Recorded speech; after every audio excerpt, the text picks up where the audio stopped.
71, I guess. Oh, okay. What's up, everybody? Welcome to day 8 of the Mastermind. I want people to, I'm streaming from my car today because the internet connection is a lot better. The goal for today is to master the small. So I was thinking about, is Hannah here? I think she is. Let me just double check. Hard to see on my phone. She is here. Okay. Mastering the small is really important, meaning for every 100 items in your store, if you're selling at least one a day, that I would consider a healthy sell-through rate. Actually, even if you're selling half a day, so you have, 200 items in your store and you sell one a day, I would consider that still healthy enough to grow. Once you have that mastered, you can scale up. I was thinking about Hannah because for her to get to the point where she does $1 million a year and 250,000 profit, she would need to have, I think, 2 to 3 full-time staff. And that's a really, I think that's the best eBay store, is 2 to 3 staff, 1 or 2 people listing all day, 1 person shipping all day, and then the other person, you, sourcing.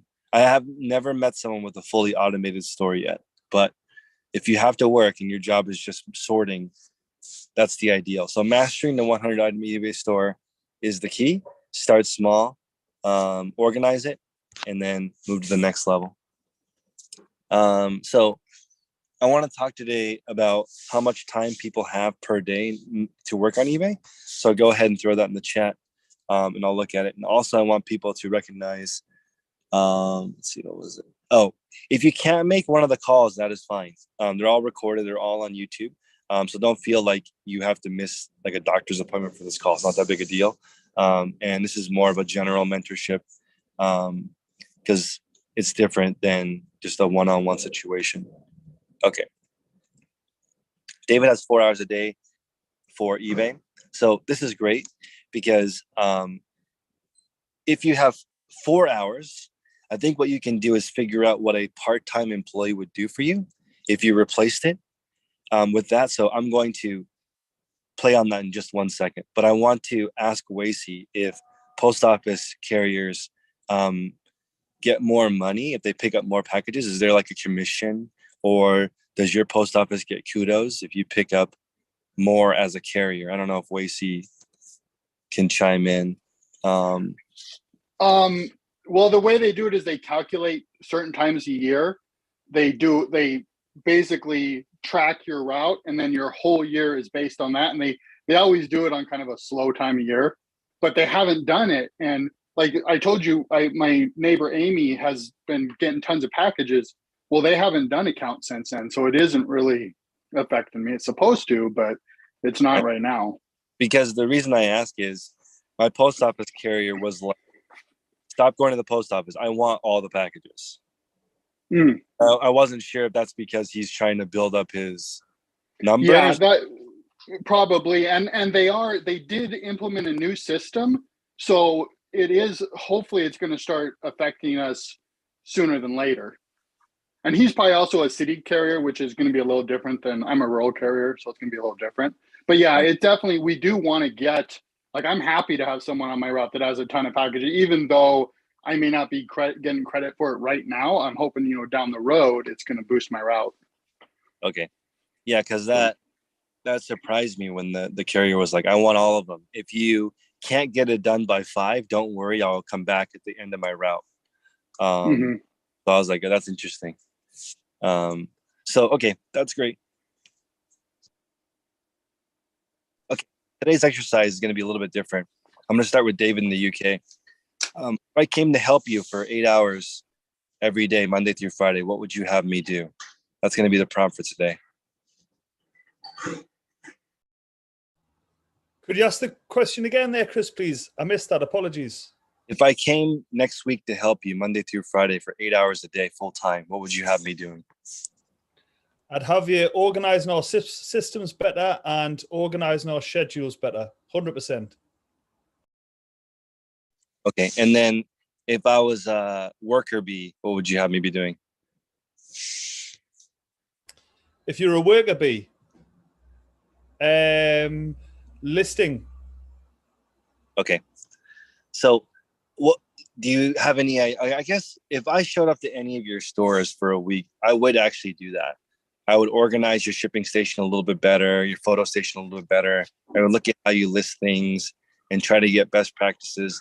Like as an example, right now we're listing 5,000 shirts for a vintage show. So I was trying to figure out some consistencies to make it easier for the people who are listing for me. So I'm like, let's figure out what year. Let's figure out if it's single stitch or double stitch. Let's figure out the graphic. Let's figure out the category. Is it art, nature, music? So color. So I was basically outlining how they would list. So I would be doing the same thing. If I showed up at David's shop, I wouldn't really know what they were selling. I would just get a good idea of who is like what types of things you guys are listing and try to organize the processes. And then if I was going to list for you, let me pull up this real quick.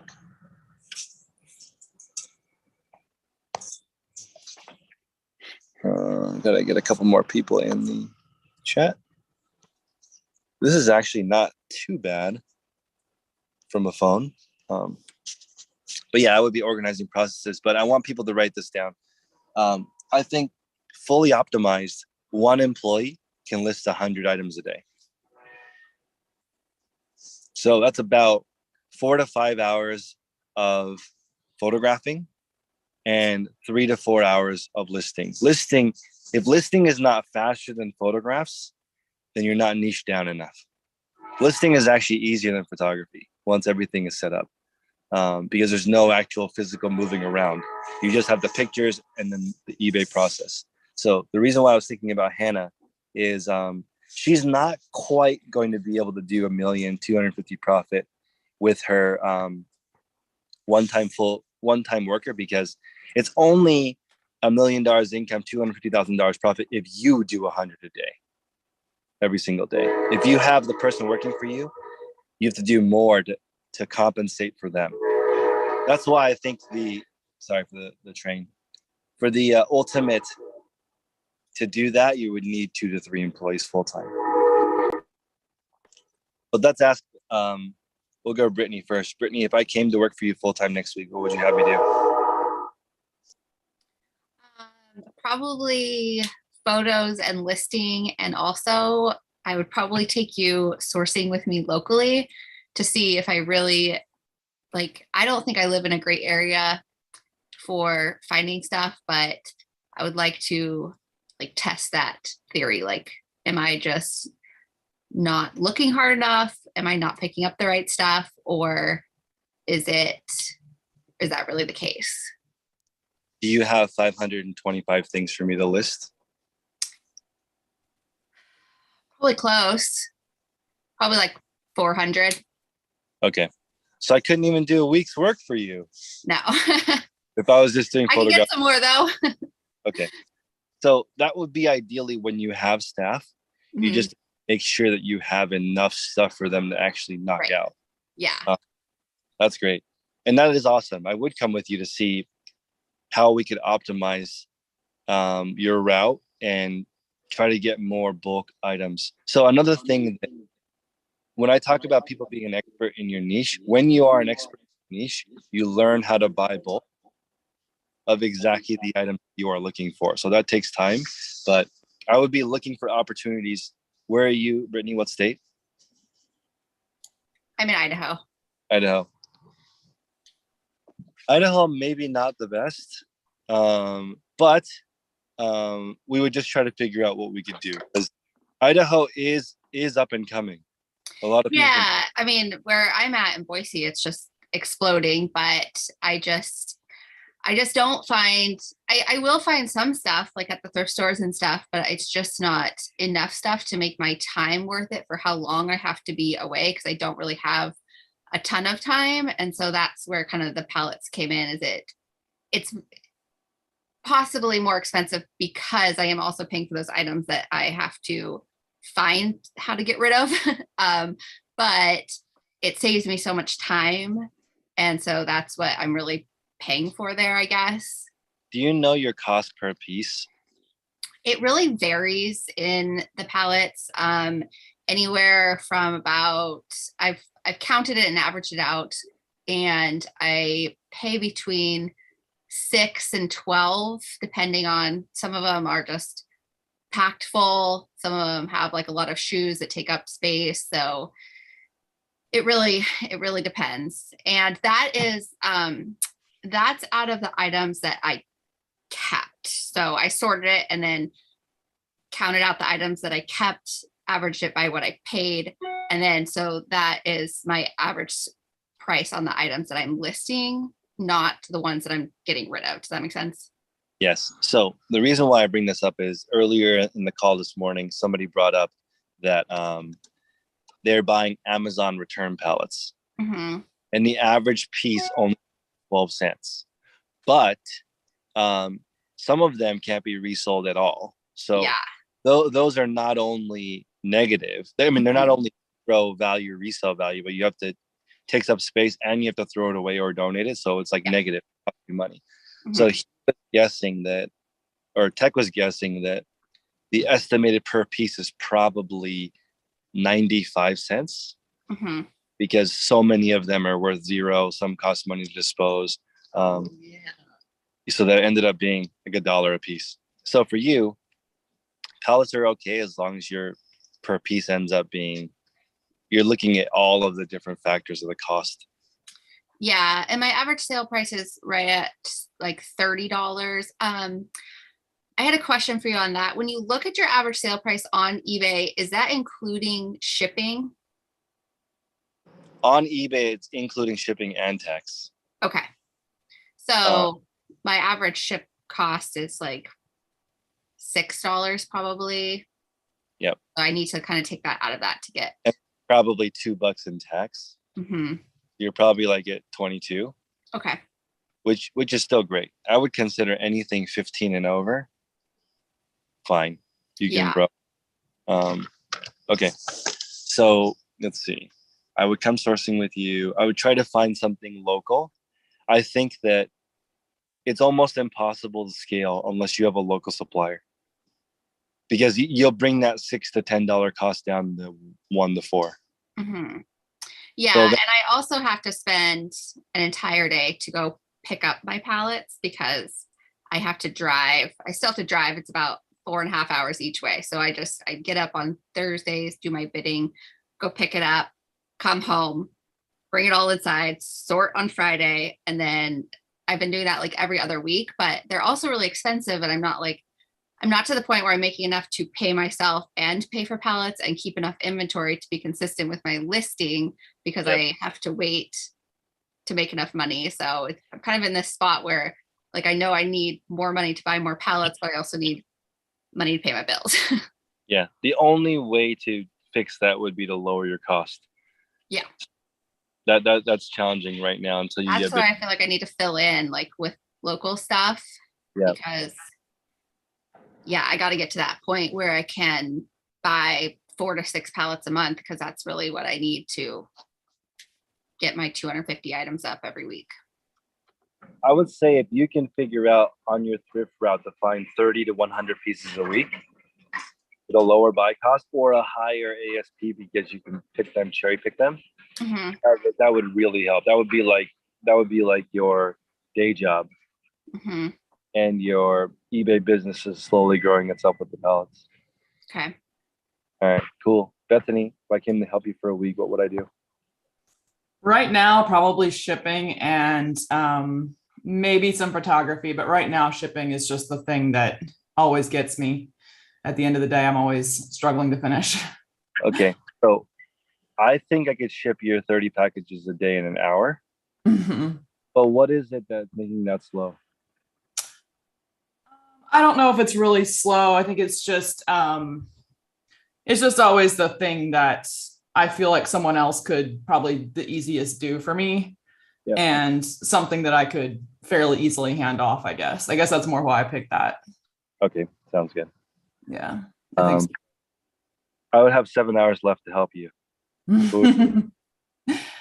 I guess next would be either getting items ready to photograph or maybe photographing. Okay. Man, that's so boring. That's all people would have me do. It's all good, though. You personally probably not, but someone who would come to help me. Okay. So, because I can list 105 in 8 hours Yeah. and put them away. So as long as somebody had 525 things ready to go, Yeah. then I could knock that out. Now, one thing that I don't have, like, I think maybe for you, if I spent 8 hours improving the item specifics in your store, Yeah. I think that would maybe double your sell-through rate. That would probably be better use. Yeah. They're adjusted. And then your VA right now is not listing direct, right? Or are they? They are. So how difficult would it be to change it so that you review before launching?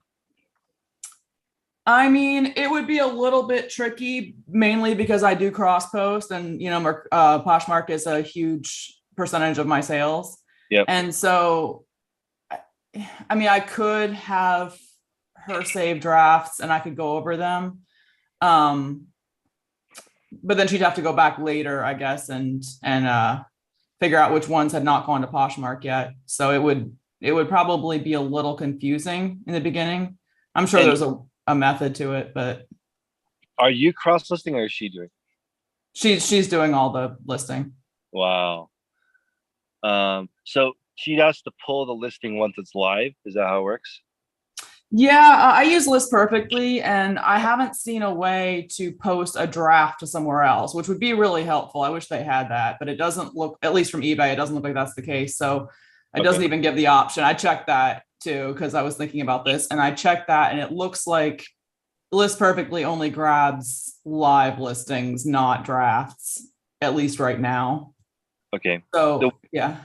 Right now, eBay's API doesn't allow to pull any information from drafts. Okay. So that's why they can't do that. So that makes sense to me. Yeah.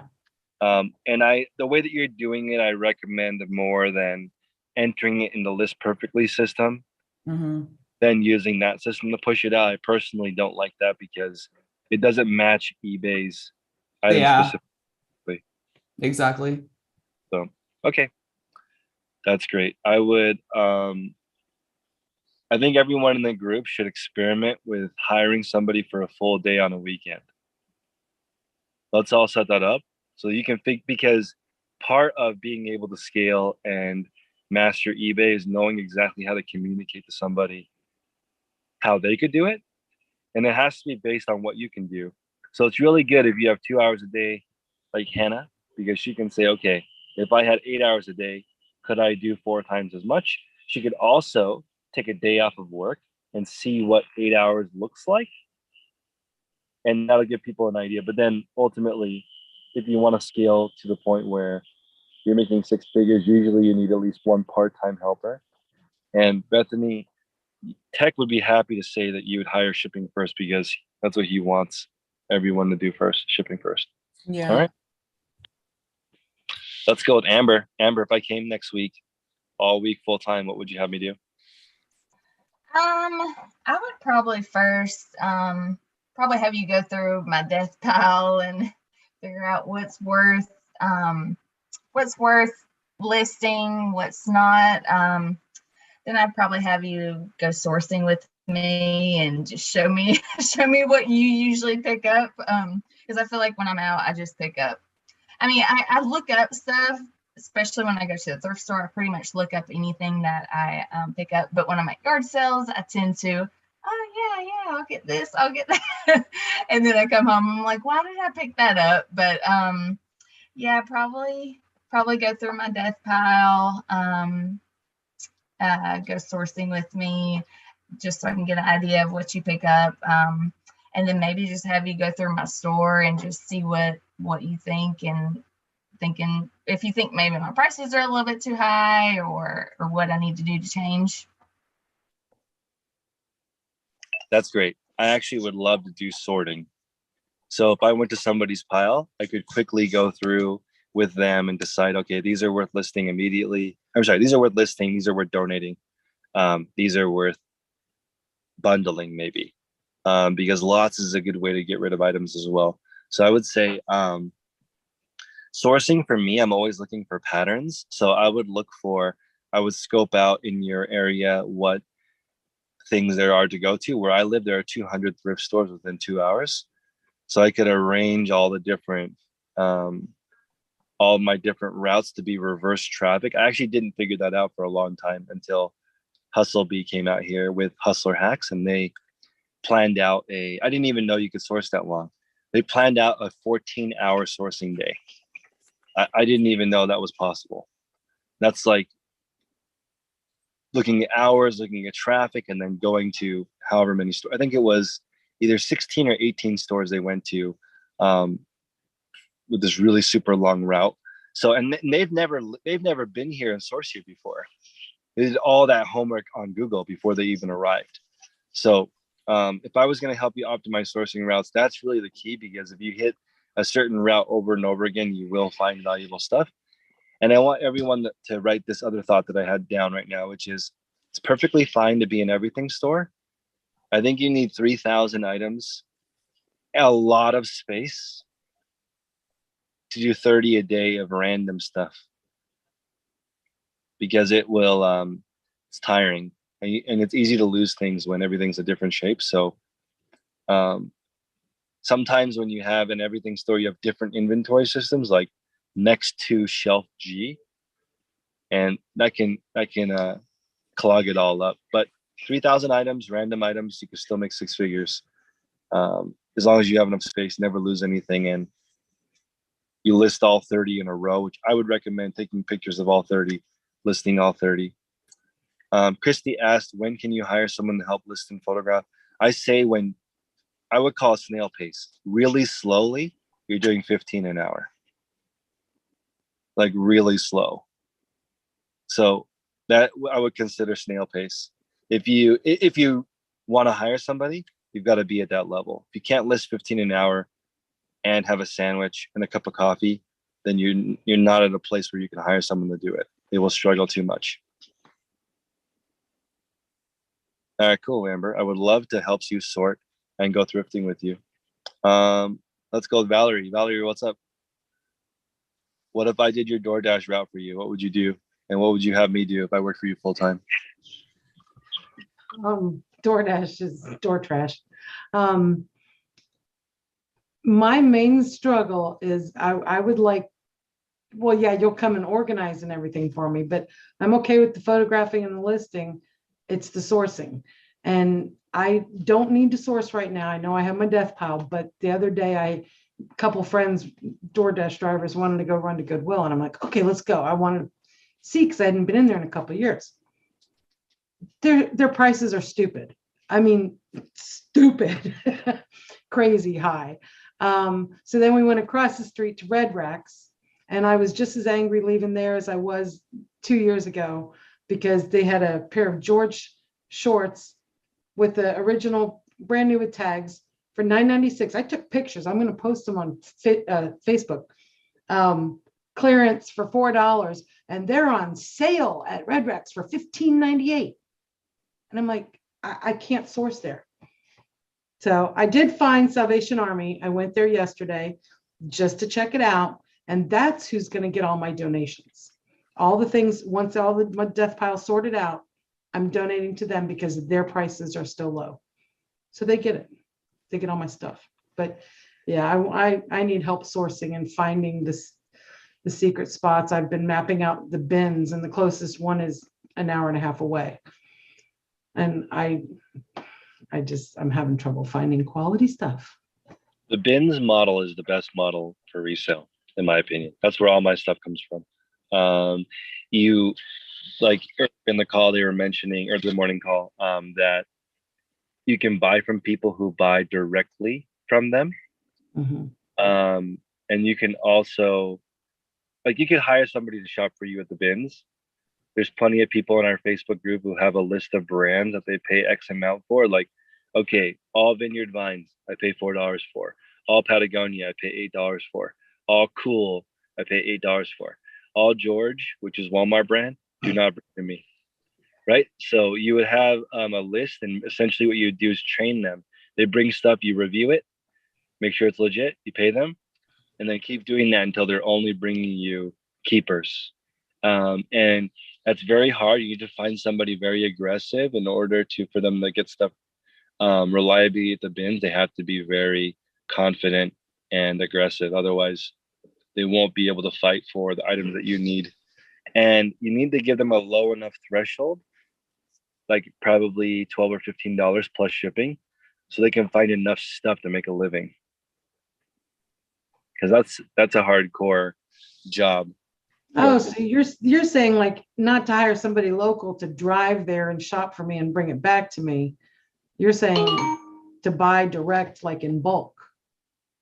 Well, either way, either you buy direct in bulk from the Goodwill bins, which is more challenging because you've got to do what Brittany does and show up, pick the stuff that you want, and leave the garbage there. Right. Or you can hire someone to shop for you one by one and learn what you like to sell, what brands. Like somebody sent me a list yesterday of items that he would be willing to pay $12 for. So he's like, okay, I know you, like, since I'm not on eBay anymore, all the items that I get to come in, he's like, if there are any of these brands, if you want to wholesale them to me, I'm willing to pay 12 per piece. Now, that would work for me in the sense that I could send them the 12 per piece, but I would much rather somebody say, for $6 a piece, I'll take all of it.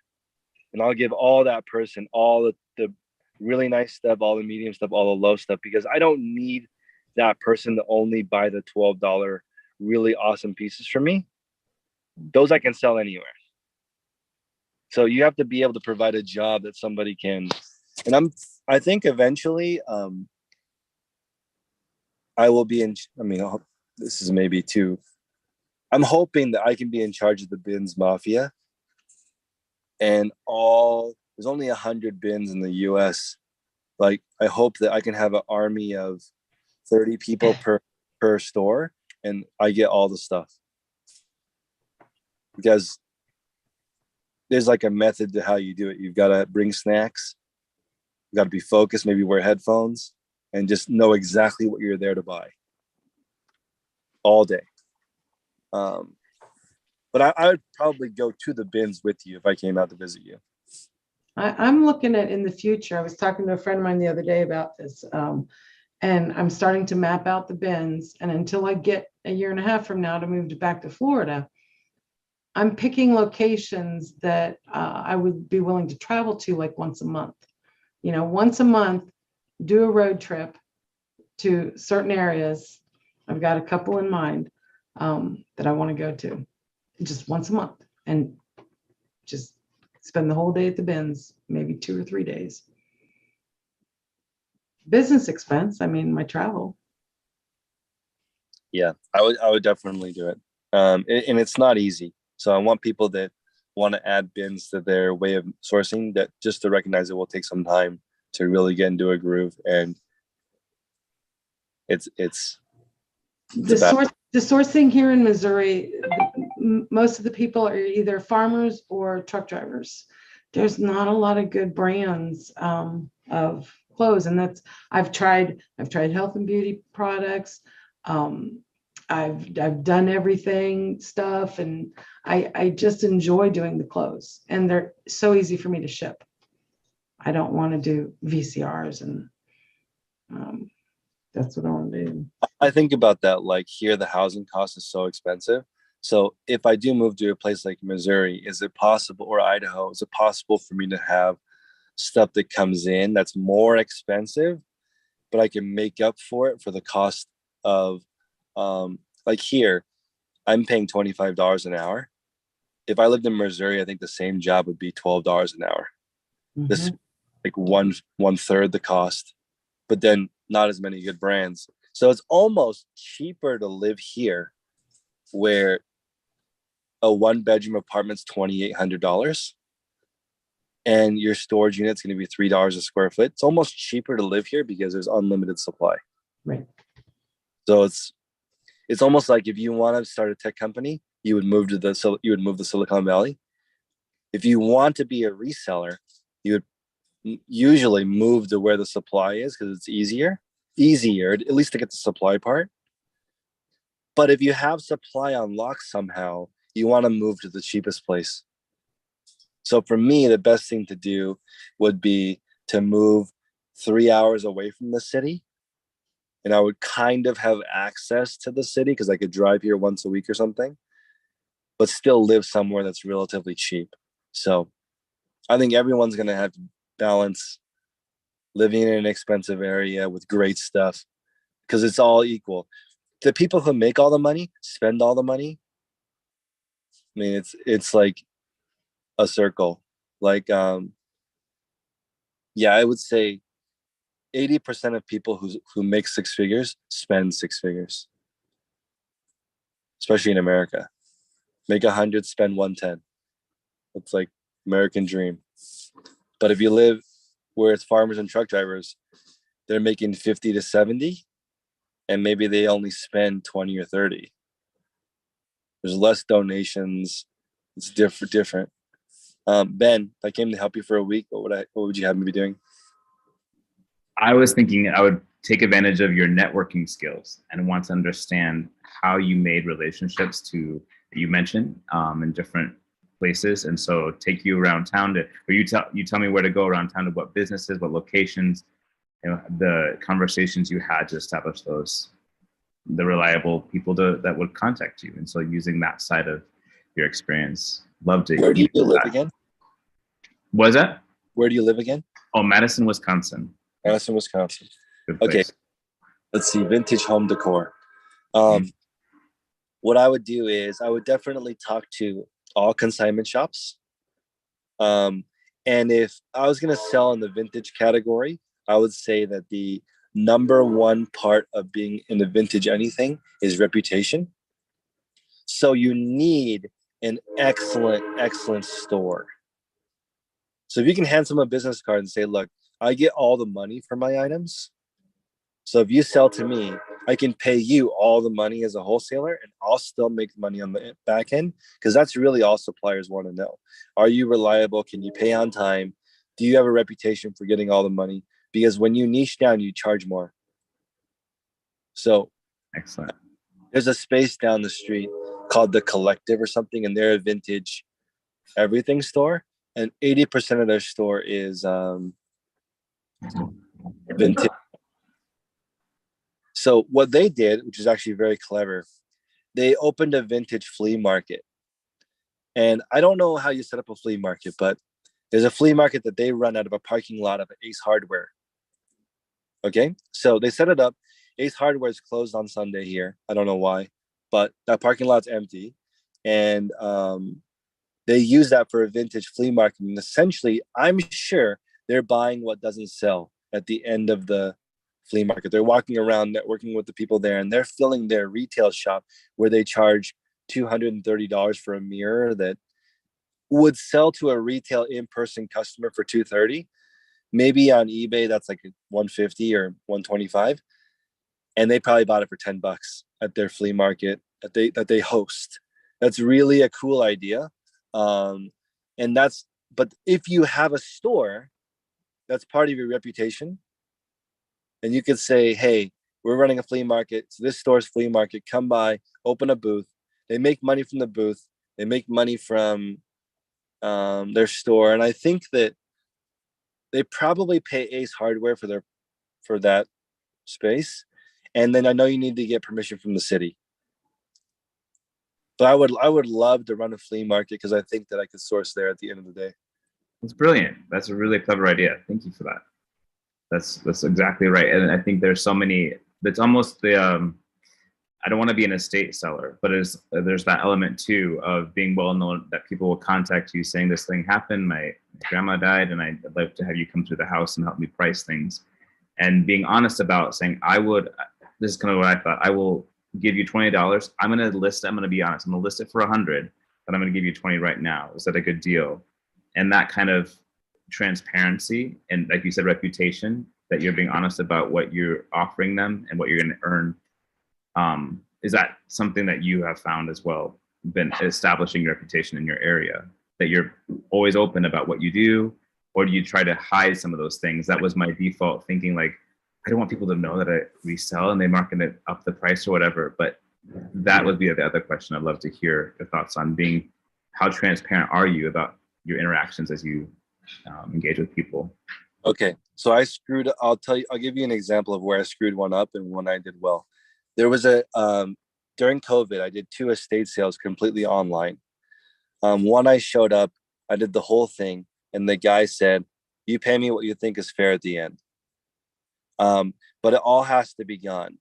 So I had to rent the giant 40-foot container that people throw trash into, and that cost like $700. I paid 4 people to throw away everything essentially at the end of the day, because it was only they literally needed it empty so that they could start the renovation. They wanted to, because it was like a $3 million house or something. So I went there. It cost me like $1,500 to the disposal part. I sold what I could, which is like maybe $2,000, and then part-time picker, another YouTuber, came and he pulled out like another $1,000, and I gave him $500. The person that had me do this thing, it was like 99% garbage. So he was insulted that I only gave him $500 out of the 2, because I showed him the sales or whatever, and he said, "If you had given me half, then I would have given you more opportunities to do this, but because you only gave me 500, then no." Right? So, but it depends. Like, I probably presented it wrong. The additional work part of it sucked, and also I could have sold another 5 or 10 grand if I was able to do an in-person estate sale, because so much of the stuff was worth $1 to $5, which doesn't sell online. There's not enough margin. So it sucked because that stuff went to the landfill, right? And that was like peak COVID, so no one's going to show up. The other one, I let the family come first. They took everything that they wanted. Then I had them I had the estate sale company price. Then I asked them what's fair. They told me what was fair. I paid, and that was easier. So if they don't come up with their own pricing, then it's very hard. But if they do, then you can also ask the follow-up question of, what do you think is fair? Let them. So my strategy is, what's fair? They'll tell me. Then my second question is, can you do any better?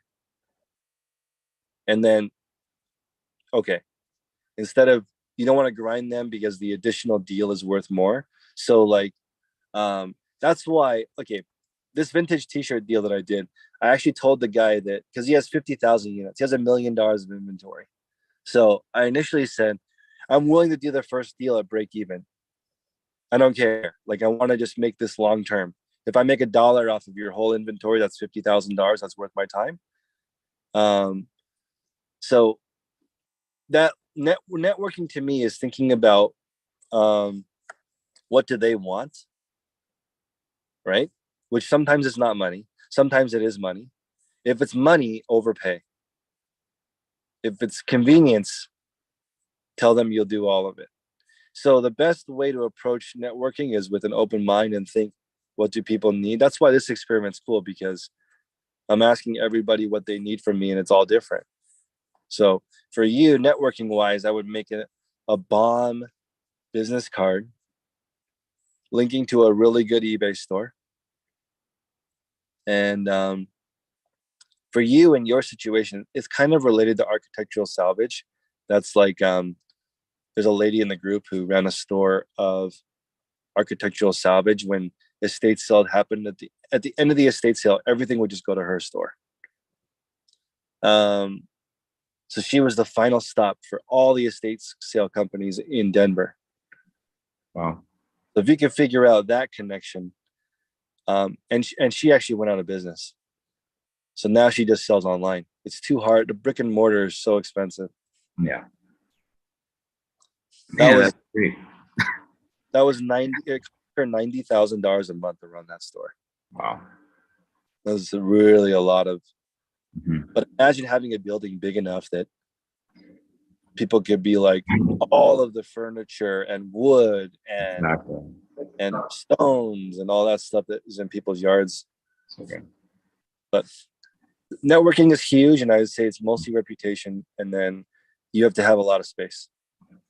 Yeah. Thanks so much, Chris. Very insightful. I'll have to go back and let we're recording this and go listen again, because you have so many great points throughout. But that was very inspiring. Thanks so much.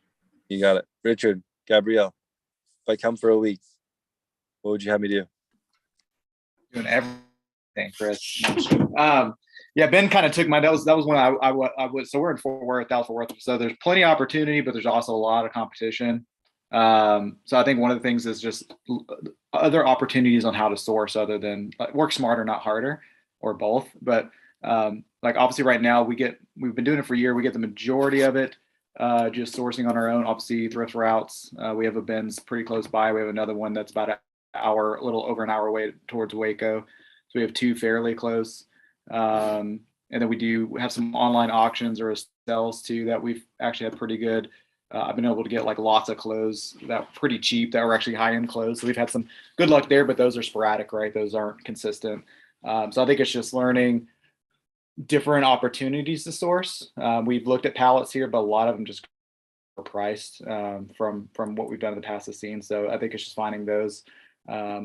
Probably help with our store would be the other one as well, that I think just really optimizing the best thing for our store. We've kind of gone to more of an 80-20. We were everything seller. We've gone more 80-20, 80% clothes, 20% hard goods, and kind of weaning and niching down off of that. So I think just optimizing what our store looks like today. So we did, like we talked about yesterday, we shut our store down last week. We're about a week into that of relisting, gotten rid of a lot of the junk.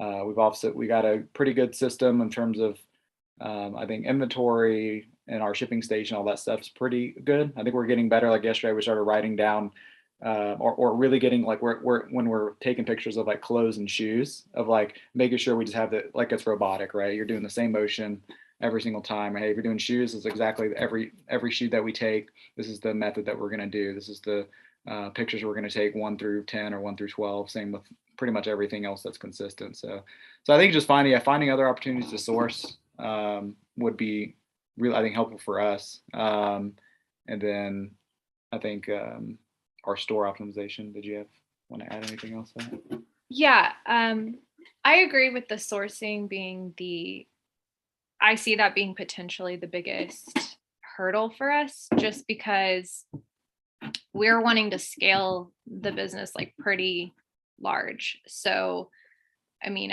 at some point we would like to be able to, but two of us, to do 50 to 100 items a day. Yep. Just depending on how quickly we're able to get there. But finding 50 to 100 items a day is probably going to be the hardest part. Yeah. Okay. Couple of ideas. One, essentially one of my suppliers is doing what London and Brittany does and buys pallets. And I actually sort the pallet for them. So while doing that, I'm allowed to pick first. So I think I might never lose this gig, because it's such a pain in the ass to sort a pallet that I'm doing them a bigger service by sorting. Like that's worth money in and of itself. And also I am paying for inventory that I want. And I actually think it's 10 times more than I'm paying them 10 times more than what it costs. So like their basic overhead is covered by me, and I'm doing sorting for them. So essentially there's always somebody buying more than you. So it's not bad being the offshoot of a large seller. Because here, when I first started reselling, I found a supplier here that buys Nordstrom returns. And it's $2 million in returns every 2 months or every 3 months that he's required to buy. And it keeps renewing. So he has to get rid of it. Otherwise, it keeps building up. So for me, I was like the low end person. Like that pile of stuff I'm going to throw away. So you pick out stuff that you would be willing to pay me for. And that's how I got in to starting that. But essentially, there's always people buying pallets, always people buying higher than pallets would be buying by the truck. And those people need help sorting. So in your area, it's cool to look for liquidators. It's cool to look for people who have those bin stores where they sell Amazon returns. You will eventually find people who sell the stuff from Goodwill, usually at flea markets. So if you can find who is buying the Goodwill pallets in volume, you can usually squeeze yourself in as a helper. And that would be one way to get 50 to 100 items a day. Very, very difficult unless you go to a minimum of 50 thrift stores a week to source that much on a route. You could do it though. Depending on where you live, if you have that many thrift stores to begin with. Well, we live in DFW, Dallas Fort Worth. So Yep. there are that many, but that's just so time consuming. I just feel like there's got to be a more efficient. Yeah, because way here to they're not as condensed. They're a lot. We're pretty sprawling metroplex, so they're pretty sprawled out, but they're there. But I was going to ask you, when you say squeeze in, so when you're talking about people, whether it be flea markets or those stores, how do you go about approaching that, right? 'Cause going back to that with Ben, you want to be authentic, right, and make sure that, hey, I'm not just trying to get a dime and move on, right? You want to bring value to them too. Is it just say, hey, is there anything that you need help with that I can help? Here's what we do. How can we help value to what you do? Or hey, at the end of the day, when you have inventory that you're going to get rid of, what do you do with it? How can we help dispose of that or pick through it or whatever the case may be, right? So to just come in and pick what we want and they still got to deal with it. Do you bring them value, but also on the back end say, hey, we also would like to get a little piece here? Or what's the best way to approach that? You buy a few things first before you ask any questions. Then you already they have the law of reciprocation. So you've already bought something. So they owe you the answer to a couple questions. And they don't need you to sell the good stuff. That's the secret to sourcing, in my opinion. When you go to a garage sale too, and you say, hey, I want all your video games for 90% off. They don't need you. They're going to sell it to the next person that comes. But if you buy stuff that they normally can't sell, that's how you become their go-to person. Like this guy that I'm buying the vintage t-shirts from doesn't need me to sell cool wrap t-shirts. He needs me to sell a shirt with a turtle on it. There's no value there. I'm buying turtle shirts, so I get to buy the other stuff. So when you go to a supplier, you want to buy their basics that they can't get rid of. That's their main concern. They usually don't care what you do, and they usually don't care who you are. It's just starting with me. What was this person want from me? And usually they want time and they want money. So I would just start with buying, increasing your order size over time. And my wife is actually a lot better at networking than me because she helped improve the supply chain that I had by talking to them and asking them non-business related stuff. How did you meet those people? Like what in what context did you cross paths? Sure. So some of it is from having a YouTube channel, right? So people reach out because of the YouTube channel. Other ones started with, I just Googled wholesale in my area on Craigslist. If you go on Craigslist or you go on any local classified site and type in wholesale, there's always going to be people in your area that sell stuff, and then I go and buy. So right now I probably have 4 to 5 people that I started with going there and buying from them and slowly building up a relationship by coming every single week. My main supplier, I haven't missed a day buying from her in 2 years. I've been going every week to her for 2 years. So, and then flea market. So flea market and Craigslist is where I got 99% of my initial leads. And then searching by area is always the best. I know that if I increased my circle a little bit, because I know how far is it from DFW to Houston? About 4 hours. That's right.